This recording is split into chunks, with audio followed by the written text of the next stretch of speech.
Madeleine Brigot, bonjour. Bonjour. Alors soyez la bienvenue sur le plateau de la matinale. Je rappelle pour nos téléspectateurs, je reprends mes notes, que vous êtes présidente de la Société des membres de la Légion d'honneur de Vendée. Et ensemble, on va évoquer le rallye des jeunes. C'est un événement ponctuel, en fait, c'est pour célébrer un anniversaire.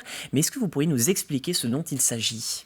Alors, cette année, une action unique. L'édition 2023 se déroulera le 15 avril, le samedi, et ne sera pas renouvelée. En fait, nous l'avions prévu pour commencer le centenaire de la Société des membres de la Légion d'honneur.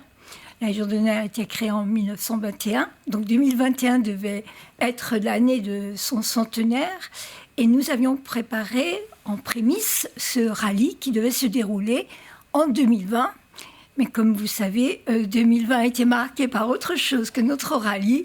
Donc, il a été reporté en 2021 et à nouveau reporté. Et il a fallu encore attendre, puisqu'à la fois les conditions sanitaires et les élections l'an dernier n'ont pas permis de le prévoir, de le concrétiser.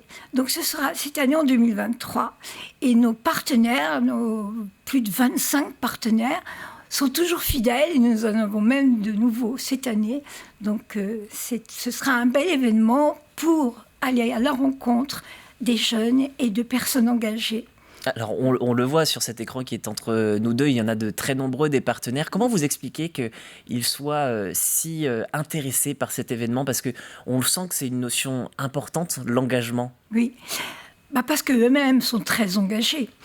Très engagés soit par rapport à des faits d'histoire, donc dans des associations pour transmettre en fait ces faits d'histoire sur notre pays, sur notre société, sur notre liberté, et également engagés actuellement, aussi bien professionnellement que de manière bénévole dans des associations. Et ils ont à cœur d'en parler, ils ont à cœur de faire découvrir. Et je pense que ça peut être de très très belles rencontres pour les jeunes, parce que nous avons des engagements dans des domaines extrêmement variés. Alors, parlons-en donc de ces équipes, puisque c'est un rallye qui fonctionne par équipe. Vous pouvez donc constituer des équipes de 6 à 9 jeunes, de 17 à 22 ans. Vous avez ouvert jusqu'à 22 ans pour attraper ceux qui ne pouvaient pas profiter de l'édition de 2021 ? Non, c'était 17 à 22 ans, parce que c'est au-delà du lycée. D'une part, pour certains, il faut disposer de voitures. Bien sûr. Donc, c'est également ouvrir les possibles pour ceux qui ont déjà un permis, qui peuvent disposer d'une voiture. Si toutefois, parce qu'il faut 3 voitures par équipe. Oui, 6 à 9, effectivement. Il y a 7 étapes et il n'est pas question de faire une course et de prendre des risques. Donc le matin, c'est à La Roche-sur-Yon. Il va y avoir 9 partenaires, de rencontre avec 9 partenaires, puis une explication sur La Roche-sur-Yon, puisque La Roche-sur-Yon, c'est une ville créée par Napoléon, et la Légion d'honneur a été créée par Napoléon en 1802. Et l'après-midi, chaque groupe sous-équipe fera 2 villes, se rendra dans 2 villes pour rencontrer des partenaires. L'ensemble de l'équipe ayant donc rencontré les partenaires sur les 7 villes. Donc pour résumer, on est bien d'accord qu'on se retrouve tous à La Roche-sur-Yon quand on s'engage dans ce rallye. On rencontre des personnes à La Roche-sur-Yon et puis après, on se dispatche selon les équipes, un lieu à un autre. Alors on va en parler de ces lieux et surtout de cette notion, puisque vous avez choisi comme thématique, on va dire, engagement d'hier, engagement d'aujourd'hui. Il y a donc plusieurs rendez-vous, on le disait, La Roche-sur-Yon, et après on peut aller à Montaigu-Vendée, Challans, les Sables d'Olonne, Luçon, et il y a aussi Fontenay-le-Comte et Mouilleron-Saint-Germain. Et j'aimerais qu'on s'arrête un instant sur Mouilleron-Saint-Germain, parce qu'en fait, c'est aussi pour parler d'un homme du passé, mais qui est toujours... on en entend toujours parler, encore très récemment, au Palais Bourbon. C'est tout simplement Georges Clemenceau. Pourquoi vous vouliez mettre en avant ce personnage-là parmi tant d'autres ? Parce que c'est un personnage qui a marqué à la fois la Vendée, mais également beaucoup notre pays, comme Delattre également. Donc le musée Delattre Clemenceau à Mouilleron-Saint-Germain est particulièrement beau. et puis il n'est pas très très grand, donc on peut très vite s'intéresser à des points majeurs. On est dans le concret, il y aura sans doute des anecdotes, mais également des indices qu'il faudra trouver dans le musée. Et par rapport à cette personne qui à la fois a marqué le monde artistique, le monde culturel, le monde de la simplicité, qui était un grand voyageur, qui est un érudit, un politique, enfin, donc, et nous l'avons lié avec sur l'engagement d'aujourd'hui pour Mouilleron-Saint-Germain à la charge municipale qui a un maire, parce que dans cette ville, il y a eu des familles qui ont marqué cette mission de maire pendant plusieurs générations.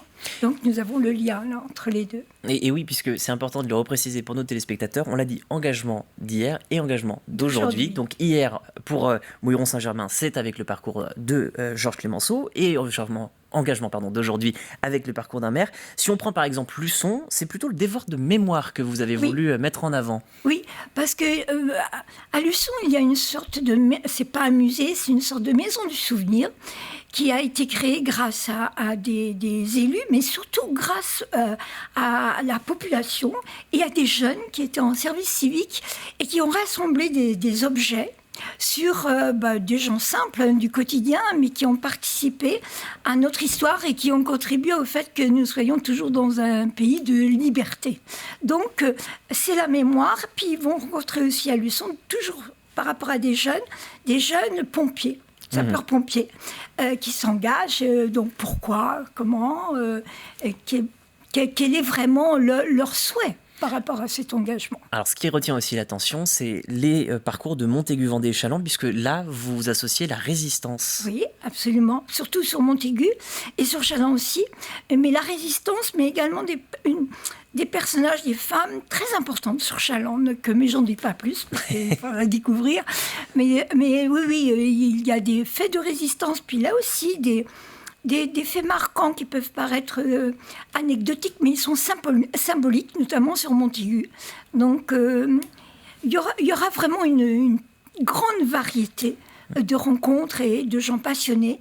Et pour qu'ils nous aient suivis de 2019 jusqu'à maintenant sans défaillir et même avec des nouveaux, c'est vous dire que normalement, les jeunes devraient avoir de très belles rencontres. Et puis surtout, c'est qu'ils ont envie de partager leur flamme. On va passer quand même aux informations pratiques, c'est important de le rappeler, puisqu'il ne reste que quelques jours en fait pour s'inscrire. C'est jusqu'au 3 mars. C'est jusqu'au 3 mars. Alors bon, vous savez, toujours, on peut avoir un peu de souplesse, mais c'est jusqu'au 3 mars. Donc, les équipes sont à constituer, mais de manière vraiment... avec des affinités électives très différentes. Ça peut être des cousins, des frères et sœurs, des voisins, des amis, être étudiants ensemble, faire du sport ensemble, peu importe. Quand nous avions presque arrêté, parce qu'à 15 jours près, nous l'avons annulé en 2021, nous avions 11 équipes. Et l'équipe de Talmont-Saint-Hilaire, c'est une équipe, les jeunes sont nés à Talmont-Saint-Hilaire et ont eu des activités de jeunesse ensemble. Et maintenant, ils sont dans des horizons extrêmement divers. Mais il y a une cohésion magnifique et c'est avec eux que nous avons fait les Olympiades de la jeunesse, qui a été l'action nationale d'ouverture du centenaire. Et donc, aux Invalides, à l'Hôtel des Invalides, c'était magnifique de voir cette cohésion. Donc, vraiment, peu importe le lien qui les unit, il faut qu'il soit 6 à 9 jeunes. Voilà. Et bien sûr, on peut retrouver donc toutes ces informations sur le site internet de la Société des membres de la Légion d'honneur de Vendée, et notamment l'adresse pour s'inscrire, puisque c'est la vôtre. Alors, nous n'avons pas de site internet, mais par contre, ils peuvent effectivement s'inscrire sur notre boîte courriel et puis me téléphoner également au numéro qui est indiqué. Parce que la jeunesse est magnifique et nous avons hâte de reconnaître leurs compétences et ce sera une belle opération. Eh bien, merci beaucoup. Voilà. On retient donc ce mot et ce message. Engagez-vous, n'hésitez pas à tenter votre chance. Vous pourrez peut-être gagner donc une découverte de l'Assemblée nationale ou du Sénat.